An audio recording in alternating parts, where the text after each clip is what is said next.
là je voulais partager avec vous l'expérience de cette aventure à la fois artistique, humaine et totalement novatrice qui est Marbistard de Couille les deux églises. Donc voilà, Dominique Smith, tu es l'actrice, la scénariste et la réalisatrice du film. Oui, tout à fait, voilà, j'ai plus rien à dire là. Et comment ça a commencé l'idée, comment elle a commencé à germer en toi l'idée de l'histoire, comment c'est venu? Mais en fait c'est un hasard. À la base, moi j'étais humoriste puisque j'ai fait 3 One Woman Shows, que j'ai joué au Festival Avignon, à Paris, etc. J'avais réalisé une petite série télévisée sans moyens, donc avec des moyens zéro, on va dire, qui s'appelait déjà Marbistard de Couille les deux églises. Elle avait tellement de succès cette série qu'un jour j'ai un journaliste d'RTL qui m'a rencontré, m'a dit écoute, tu devrais absolument proposer ça à Canal+. Et je l'ai proposé, j'ai proposé 2 épisodes à Canal+. Canal+ était super intéressé et de ce fait-là, j'ai changé d'avis, je n'ai pas souhaité qu'il soit diffusé sur Canal+. Je me suis dit dans le fond, je vais en faire un long métrage, mais avec une énorme naïveté, quoi. Je ne me rendais pas compte du travail que ça allait provoquer, parce que c'est assez énorme de se mettre à faire un long métrage, que ce soit la partie scénaristique, que ce soit la partie réalisation, que ce soit la post-production. Donc tout ça c'est un travail de titan, on va dire, hein. Mais bon, moi je suis toujours partie sans trop me poser de questions au départ, et je pense que parfois d'être naïf c'est pas mal non plus, dans le sens que on peut parfois arriver au bout, parce que si on se pose trop de questions avant de commencer, voilà, on fait rien. Il y a beaucoup de gens comme ça, oui mais si je fais ci, oui mais si je fais pas ça, et pour finir on ne fait rien. Voilà, donc moi je suis allée au bout. C'est le problème de ce qu'on appelle la procrastination qui fait qu'on ne passe jamais aux actes. Exactement, voilà, c'est ça. Et donc j'ai aussi la chance d'avoir Dominique Dubuisson qui est le producteur du film et qui est mon compagnon dans la vie depuis 22 ans. Et bon, lui était tout à fait décidé, il a commencé à voir la première version de mon premier scénario. Il a dit moi j'ai envie de produire ce film, j'y crois. Ton film parle de solidarité, d'entraide, il a un beau message, ça fait rire, c'est émouvant en même temps. Voilà, il avait fort confiance dans mon travail. Et aussi, je veux dire, j'ai une double chance, c'est qu'un producteur en général a tendance à donner son avis, à imposer certaines choses, que ce soit le choix des comédiens, que ce soit le travail du scénario, parfois la façon de finir le film ou toutes ces choses-là. Et bon, lui, il m'a laissé carte blanche, donc c'était magnifique. Bon, il faut dire que dans un couple, je crois que j'aurais crié un petit peu fort, je ne me serais pas laissé faire parce qu'il était hors de question. Je voulais tenir les rênes de mon projet, de mon travail, et c'est ce que j'ai eu l'opportunité de faire. Donc c'était vraiment absolument génial pour moi de pouvoir arriver au bout sans être on va dire, imposé de quelque chose par des personnes autour de moi, quoi, dont le producteur, quoi. D'accord, et donc même chose que pour Dominique Dubuisson, pas de doute, pas d'angoisse, pas de questionnement sur tes capacités, la direction d'acteur, est-ce que tu te sentais à l'aise avec ça? Alors là, moi je crois que je suis peut-être un ovni, on parle que le film est un ovni jusqu'à maintenant, mais je crois que je suis un ovni aussi parce que je n'ai peur de rien, je ne suis angoissée de rien. Encore une fois, c'est une forme peut-être de naïveté, mais il y a peut-être la naïveté, mais j'ai aussi une certaine maturité, un vécu, etc. Et ce vécu fait que je sais où je vais, je sais ce que je veux faire passer, je sais comment travailler au niveau de la psychologie de mon film, enfin je savais où j'allais, et la direction des comédiens ne m'a jamais fait peur. Je dirige mes comédiens en même temps que je joue, donc pendant que je joue, je sais ce que les autres font et donc je dirige. Et ce que je voulais au niveau des comédiens, c'est surtout avoir de leur part une certaine authenticité, parce que pour moi c'est ce qui primait dans mon film, c'est pouvoir aborder le film avec beaucoup d'authenticité à travers le jeu des comédiens, parce que ce n'est plus, on va dire, vraiment un jeu de comédiens. À ce moment-là, les personnes jouent ce qu'ils sont dans la vie, comme par exemple Johnny Cadillac. Je l'ai choisi, pourquoi? Parce que je trouvais qu'il dégageait, qu'il avait un aura, qu'il avait une forte personnalité, etc. Mais en plus qu'il était qu'il était naturel, spontané, qu'il était vrai, authentique, etc. Tout comme Claudine Mailly, Mémé Loubard, c'est un personnage, voilà, qui joue, elle joue pas, elle est ce qu'elle est, voilà. Oui. Je ne cherche pas. Et donc tous les rôles principaux, par exemple, j'ai choisi des gens qui n'étaient pas des comédiens au départ, et par contre des rôles plus petits, c'était des gens qui l'ont endossé, comme Chantal Latsou, Patrick Ridremont, etc. Voilà, parce que la base des personnages devait être vraie et authentique. Et les autres personnages jouaient un rôle de composition. Voilà. D'accord, et c'est vrai que finalement on regarde le film en se disant je suis tout à fait capable de les croiser dans la rue, quoi. Mais oui, tout à fait. C'est ce que un peu à tout le monde. C'est ça, mais c'est ce que le public attend. Oui. Voilà. Parce que du coup, j'ai une déformation. Quand je regarde un film aujourd'hui, parfois il y a des films que je trouve magnifiques et à certains films je me dis mais c'est pas vrai, on n'est pas comme ça dans la vie, on ne parle pas de cette façon-là, on ne bouge pas de cette façon-là, ça semble stéréotypé. Et moi je déteste ce côté stéréotypé. Donc ce que j'ai envie, c'est l'authenticité. J'ai toujours aimé ce genre de choses-là parce que je trouve que dans un film, les gens se sentent concernés. Ils ont le sentiment de côtoyer des gens qui sont vrais, qui sont comme eux, quoi. Voilà. Et c'est ça qui les attire aussi. C'est peut-être comme ça que fonctionne l'identification du spectateur vis-à-vis des personnages dans ce film. Voilà, les gens se disent mais ça ils existent. Ils sont comme moi. Ils sont comme moi. Voilà, ils sont vrais, ce sont des personnages que je peux rencontrer dans la vie. Voilà. Ouais. Et ça c'est important. Et moi, diriger des comédiens, j'ai vraiment pas de difficulté. En fait, je m'arrange toujours pour que la personne reste elle-même. Donc je dois toujours un petit peu la équilibrer. À chaque fois quand je vois que là elle a envie de jouer, dès que je vois qu'elle a envie de jouer, je dis je ne lui montre pas, mais il faut beaucoup d'amour, beaucoup de compréhension, beaucoup de calme, de tendresse et d'affection dans la façon de diriger. La personne ne doit pas se sentir dirigée comme un chef. Ou, voilà, elle doit avoir le sentiment comme un enfant de faire ses premiers pas et c'est le réalisateur ou la réalisatrice qui a cette capacité de lui donner cette aisance et la sûreté d'elle-même qu'elle n'a parfois pas toujours au départ. Voilà. Donc ça, c'est quelque chose que tu sens d'instinct. Quand il se met à jouer, tu sens que c'est un peu plus artificiel que ce qu'il fait d'habitude. Alors si c'est artificiel, s'il part et il est parti sur un chemin qui ne me convient pas, je le recadre automatiquement parce que je vois que tout d'un coup c'est pas ça et que là il s'est laissé aller mais il est allé trop loin et il se met à jouer. Donc par exemple Johnny Cadillac, chaque fois je le recentrais et il s'en rend compte, il le dit souvent dans les interviews où il dit oui j'ai vraiment senti que j'étais recadré etc.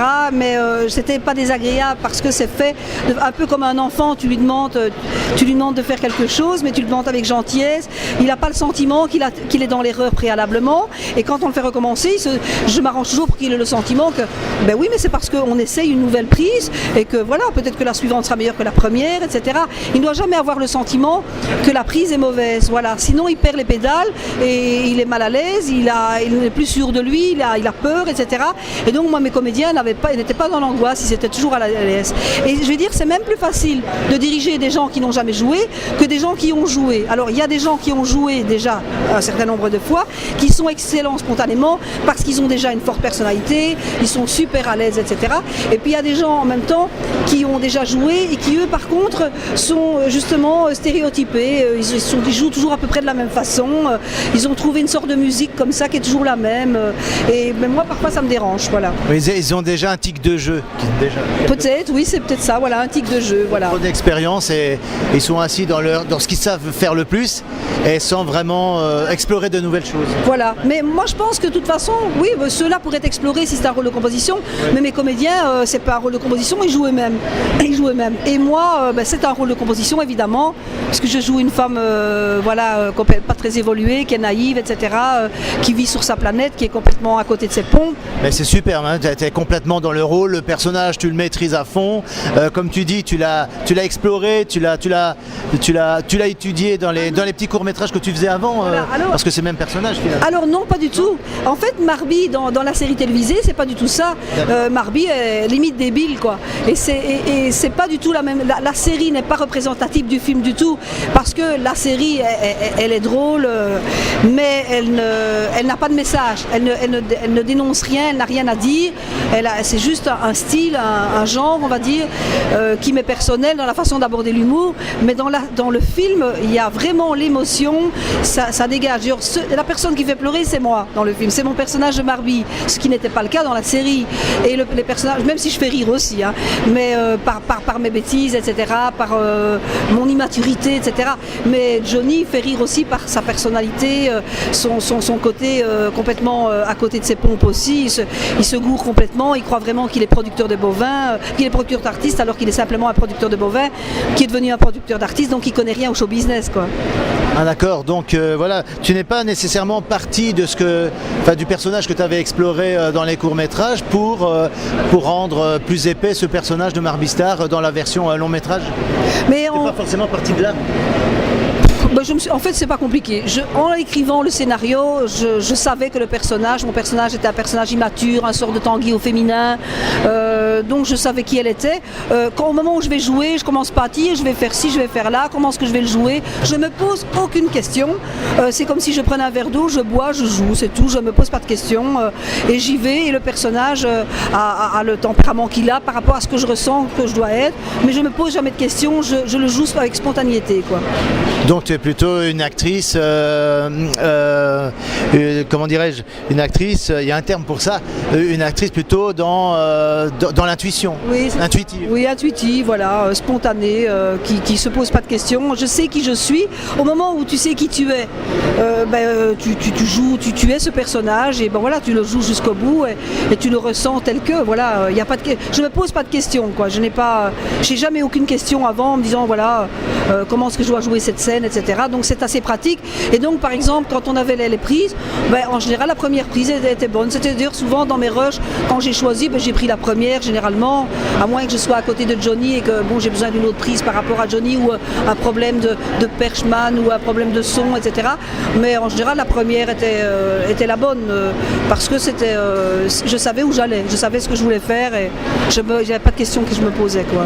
Et tu ne souffres pas par exemple du problème que certains comédiens connaissent par exemple, c'est que plus ils jouent la scène et moins ils la sentent et moins ils sont bons au bout de la 7e ou la 8e prise. Mais alors c'est très drôle, moi c'est peut-être pas moi à le dire, mais j'avais des personnes qui par exemple le directeur photo et celui qui faisait la prise de son, il était étonné, il disait de la première scène à la 7e, à chaque fois qu'on la répète, elle est exactement la même. Donc, mais quand on dit exactement la même, il n'y a jamais de problème. Non, je ne perds pas mon personnage, je suis toujours dedans. Je ne m'essouffle absolument pas, je suis toujours dedans. Je ne pose pas de questions. Tant mieux, hein, c'est encore mieux. Mais oui, mais j'ai cette chance-là, je crois qu'on n'a pas de mérite dans la vie. Hein. Je pense qu'on n'a jamais de mérite de rien. Alors moi, c'est important ce que je vais dire ici. Je pense que tout le monde a des talents dans la vie, quels qu'ils soient, de toutes sortes. On a tous des talents de quelque chose, un talent ou des talents de quelque chose, de certaines choses. Et on n'a pas de mérite parce qu'on sait faire quelque chose ou on ne sait pas le faire. Quand vous naissez beau, vous naissez ou vilain, vous naissez riche ou vous naissez pauvre, vous naissez avec le talent de peindre, vous naissez avec le talent de jouer, vous naissez avec le talent d'être réceptif dans votre milieu environnemental, vous avez un bon contact avec les gens, vous avez un bon caractère ou un mauvais. Tout ça, c'est un don qu'on nous donne. Donc moi, je n'ai aucune prétention. Je considère que ce que j'ai, je peux remercier ce qu'on m'a donné. Je ne sais d'où ça vient, de Dieu certainement. Je veux dire, ce qu'on a, on l'a reçu et on n'a aucun mérite d'avoir une capacité quelle qu'elle soit. Donc il n'y a aucune prétention à avoir de savoir faire quelque chose par rapport à un autre. Voilà, certaines personnes ont un talent, d'autres un autre talent. Et donc c'est inutile de s'en orgueillir puisque c'est un don naturel. Ah voilà, tout à fait, c'est un don naturel. Moi je n'ai aucun orgueil et c'est d'ailleurs pour ça que j'ai cette facilité de relationnel avec les gens, parce que je considère que tout le monde est au même niveau, que ce soit le balayeur de rue ou le ministre. Pour moi ce sont des gens qui ont les mêmes valeurs, parce que ce sont des humains, point à la ligne, nous sommes tous des humains et c'est ça qu'il faut regarder. Et moi j'aime les gens tels qu'ils sont, j'aime surtout les gens quand ils sont authentiques, quand ils sont vrais, et voilà. Et s'ils le sont moins, je les accepte et j'ai de la compassion pour tout le monde et j'apprécie les gens tels qu'ils sont et je ne suis pas supérieur ou inférieur à un autre, je me considère au même niveau, voilà. C'est très intéressant ce que tu dis. Donc tu penses que est-ce que tu pourrais dire aux gens par exemple ce que j'ai fait là avec Marbistar, quoi, tout le monde pourrait le faire s'ils s'en donnent les moyens de le faire par exemple, s'ils y croient à fond et qu'ils vont jusqu'au bout? Moi je pense pas spécifiquement le film de Marbistar, bien sûr que non. Oui, non, mais leur film mais tout le monde n'est peut-être pas fait pour faire un film, oui. Tout le monde n'est peut-être pas fait pour écrire, tout le monde n'est pas fait pour jouer, etc. Chacun a ses aptitudes dans la vie et chacun a des capacités. Maintenant, quand vous avez envie de quelque chose, il y a des gens qui disent « Oh, je rêve d'être acteur ». Bon, si vous rêvez d'être acteur, rêver c'est une chose, mais si vous en avez vraiment envie, cherchez la possibilité d'y arriver. Donnez-vous les moyens pour accéder à ce que vous avez envie, mais ne vous contentez pas de dire « c'est mon rêve ». Voilà, vous pouvez réaliser vos rêves, tout dépend de votre volonté d'y arriver, de votre envie, de votre détermination. Et moi j'étais déterminée, j'avais la chance d'avoir Dominique Dubuisson qui est producteur, qui est extrêmement déterminé aussi pour arriver au bout de certaines choses, etc. Trouver l'argent, etc. Mais vraiment c'est quelqu'un d'absolument exceptionnel. Parce que c'est vrai quand même, j'ose le dire, il est exceptionnel.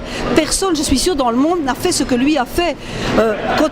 Rencontrer 500 citoyens, rencontrer 100 personnes de 100 sociétés différentes et comment dire, diriger la production. Parce que moi j'ai dirigé la réalisation à tous les niveaux artistiques, mais lui la production c'était inimaginable. C'est une entreprise absolument aberrante au niveau travail. Et en plus il a même géré tout ce qui était finance, etc.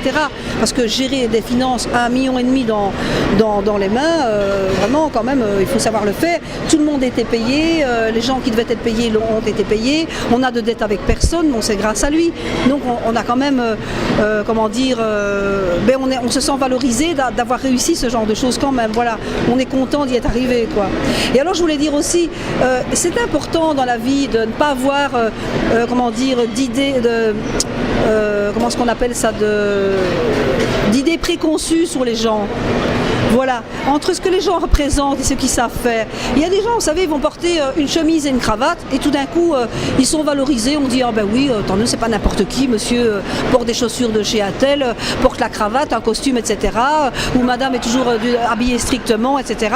Voilà, entre ce que vous représentez et ce que vous êtes vraiment au fond de vous, il y a une réelle différence. Parce que ce n'est pas nécessairement ce que vous présentez extérieur qui est représentatif de ce que vous êtes à l'intérieur.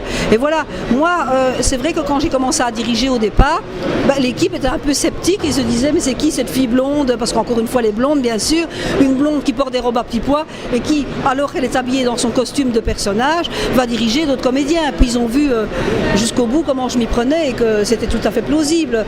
Et voilà. Et... Certaines personnes étaient un peu sceptiques d'être dirigées par une femme selon toi ? Mais écoutez, moi je crois que déjà il y a beaucoup de misogynie. Oui. On est dans un monde assez misogyne et beaucoup de machisme, mais je pense peut-être pas plus dans le métier, mais je pense que les femmes commencent à prendre leur place dans ce domaine, mais c'est vrai que je ressemble pas à Thatcher non plus, hein, je veux dire, donc dans le temps on disait une femme, si elle est un peu agréable visuellement, elle peut pas avoir, et on va dire, je sais pas mon cas vraiment, mais et la beauté et l'intelligence, il y a des hommes qui disent ça, et puis ça dérange aussi, hein, que quelque part une femme y arrive, les hommes parfois ils ont l'impression de perdre leur virilité aussi. Et c'est vrai que j'ai vécu des moments pas toujours très faciles, que je pourrais un jour raconter dans un livre pour montrer à quel point la misogynie peut aller loin. Mais je me suis bien débrouillée. Là où je suis très fière par contre, c'est que j'ai su tenir les rênes jusqu'au bout, en gardant mon calme, une forme de sérénité, de calme, parce que je pense que quand on veut diriger quelque chose, on doit rester dans le calme et la sérénité, parce que sinon on n'est plus crédible. Si on se met dans la colère, dans les événements difficiles, on perd sa crédibilité. Mais c'est pas facile de garder son calme. J'y suis arrivée jusqu'au bout, voilà. Et là, je l'avoue que ça, là, j'ai été très fière, parce que je me suis dit, là, c'est un coup de maturité. J'avais toujours dit que ce film, ce serait une leçon de vie, mais c'était vraiment une leçon de vie. Parce que dès le départ jusqu'au bout, j'ai pu prouver que je pouvais tenir les rênes, parce que la post-production aussi, c'est encore un travail. Mais les gens ne se rendent pas compte que c'est une réalisation. Hein. Et à la réalisation, c'est le choix des comédiens, le choix des lieux, la direction des comédiens, le choix des accessoires, le choix des vêtements. J'ai choisi tous les vêtements des gens aussi. Qu'est-ce que je pourrais dire encore ? Le choix de la musique ensuite, etc. Le choix du compositeur et voir avec le compositeur comment est-ce qu'on peut travailler, etc. Voir qu'est-ce que je veux exactement. Après la post-production, donc c'est également des rushés. Donc des rushés, j'ai eu 30 heures de rush. Sur 30 heures de rush, je dois faire 1h30, choisir tous mes plans. Ensuite, il y a le mixage montage, le mixage bruitage, le mixage l'étalonnage. En fait, c'est énorme là. Combien de temps ça a pris pour le montage ? Ça a pris en termes de mois ? En termes de mois, tout à fait. Oui. En termes de mois, oui. C'était vraiment très dur. Moi, le tournage, etc., la préparation et tout, parce que j'ai le choix des lieux, etc. Pour moi, c'était pas compliqué. Mais la post-production, je crois que j'allais mourir, tellement que c'était énorme. Parce que je devais passer d'un studio à l'autre. Ça se passe dans des studios différents. Et parfois, je reste 8, 9 heures, 10 heures dans un studio pour travailler sur le bruitage. Parce qu'il faut savoir que quand on filme, par exemple, celui qui prend le son, il prend que les voix, par exemple. Il prend pas les sons extérieurs. Tous les sons extérieurs sont effacés, que ce soit en extérieur ou en intérieur. Et après, je dois tout rajouter. Et parfois, j'en invente aussi des sons. Je rajoute des sons qui n'existent pas. Par exemple, dans le film, à un moment donné, il y a un orage. J'ai voulu cet orage parce que je trouvais que ça allait vraiment bien à ce moment-là. Voilà. Mais il y a des sons inimaginables. Par exemple, quand vous êtes dans un hôpital, eh bien, dans l'hôpital, il y a des sons qui sont des bruits des bruits, un fond qui n'existe pas. En fait, vous ne l'entendez pas spontanément, mais il existe ce son-là. Voilà, sans être les bruits des personnes qui parlent ou les bruits des mouvements de... Oui, il paraît que le silence, c'est pas un vrai silence, il y a toujours un petit fond. C'est ça, donc on doit choisir des silences qui sont en rapport avec le silence d'un hôpital ou le silence d'une maison ou le silence... voilà. Et c'est un travail de titan, quoi. C'est vrai que la post-production, j'ai eu dur. Hein. Disons que c'est la partie un peu moins fun de la réalisation. Oui, tout à fait, c'est vraiment la partie la plus difficile. Et puis, chaque fois, vous devez toujours suivre parce que, je me retrouve dans des studios avec des gens différents. Le montage image, par exemple, j'étais avec Philippe Ravout, c'était merveilleux. C'était merveilleux. Philippe Ravout a déjà travaillé sur pas mal de films qui ont eu des prix, etc. Et vraiment, c'est un personnage dont je souhaite vraiment travailler avec lui prochainement encore. Vraiment, c'était des conditions, quelqu'un vraiment de très très bien à tous les niveaux et qui me laisse en plus diriger quand même parce que parfois, ils essayent d'imposer, certains monteurs images essayent d'imposer. Mais je sais où je vais, je sais ce que je veux. Et comme je dis toujours, je tiens les rênes. Et c'est vrai qu'il écoute, il sait ce qu'il s'aperçoit. Parce que si lui a vu le film préalablement ou les rushs, il a vu certaines choses, mais il y a des choses qui peuvent lui échapper. Parce que par exemple, il y a des intentions, il me dit mais c'est pas nécessaire, on n'a pas besoin de cette intention-là. Je dis si, parce que ces intentions-là, ces petites expressions-là donnent la force dans le personnage qu'on retrouve à certains moments à plusieurs reprises dans le film et après il s'aperçoit qu'en effet, ces intentions-là avaient une raison d'être et elles renforçaient la personnalité de ce personnage. Voilà. Ok, d'accord, voilà, c'est très complet comme information et je crois que tu lances une action particulière pour tous ceux qui iront voir le film en salle, je crois, à partir du 2 décembre jusqu'au 11 décembre. Oui, tout à fait, donc entre le 2 et le 11 décembre, tous les jours, entre le 2 et le 11 décembre, ou à 14h30 ou à 20h, les gens viennent quand ils veulent. On a reconstitué une salle de cinéma dans le Palais des Expos où j'avais déjà reconstitué 8 décors du film et on va se retrouver dans une petite salle de cinéma qui est reconstituée dans les décors. Et dans cette salle de cinéma, on se retrouve avec des petits tas, des petites chaises, il y aura un grand écran et les gens un petit peu dans des conditions très conviviales pourront voir le film en buvant un verre, etc. Et après la séance, on aura l'opportunité de faire des photos des personnes et de prendre des contacts des personnes qui souhaitent faire la figuration dans mon prochain film et peut-être même un petit rôle. Voilà.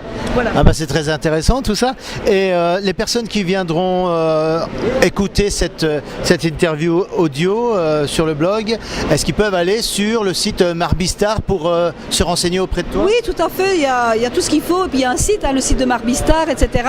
Et alors venez voir ce film, pourquoi? Parce que d'abord, comme je le disais, c'est un film drôle, émouvant, on rit, on pleure. J'ai des gens ici qui reviennent au Palais des Expos, qui reviennent le voir pour la 3e fois ou la 2e fois, c'est incroyable. Donc il y a vraiment de bonnes réactions. J'ai une dame qui me disait encore récemment ici, écoutez, j'étais sceptique avant d'y aller, et surtout j'avais peur parce que mon mari ne supporte pas le cinéma, et elle disait, quand j'étais là, arrivée dans la salle, je me dis pourvu qu'après il va pas râler parce qu'elle dit après pendant 2-3 jours il va me casser les pieds en disant tu m'as emmené voir un film qui m'a cassé les pieds. Et puis elle m'a dit je suis sortie de la salle, on avait les larmes qui coulaient parce que c'était tellement émouvant à la fin du film et lui il avait les yeux tout brillants et alors il était vraiment subjugué et ils reviennent le revoir. Je donne ça comme un exemple, mais il y en a plein comme ça, donc ça fait vraiment plaisir quoi. Donc on sent vraiment, d'abord il faut aller le voir et aussi parce que c'est un film Carolo, c'est le premier long métrage Carolo. Voilà, écrit et réalisé par une femme. C'est un événement. C'est un événement et en plus ce film-là, il va être présent au Magritte. Donc on attend que les gens votent pour le film puisqu'il y a le prix du public pour un premier long métrage. Donc mon film est un premier long métrage et les gens peuvent voter sur Internet donc en cliquant donc sur les Magritte et retrouver donc sur la page la possibilité de voter pour ce film Marbistar de Couille-le des Églises. Donc voilà, donc il faut aller, pour ceux qui veulent voter, il faut aller sur le site de la cérémonie des Magritte et là il y a le bouton sous l'affiche probablement je suppose de Marbistar présenté pour l'instant parce que ça démarre à partir du 1er décembre jusqu'au 15 janvier. Et voilà, mais ça serait formidable, mais bon, ça serait formidable si on avait quelque chose, mais si on n'a rien, c'est pas grave parce que bon voilà, il y a quand même d'autres films. Voilà, la récompense c'est le public. La récompense c'est le public, c'est vraiment exactement ça, c'est le principal. Voilà, merci beaucoup Dominique Smets et bonne continuation pour les futurs projets. À bientôt. Merci, à bientôt. Merci. Au revoir.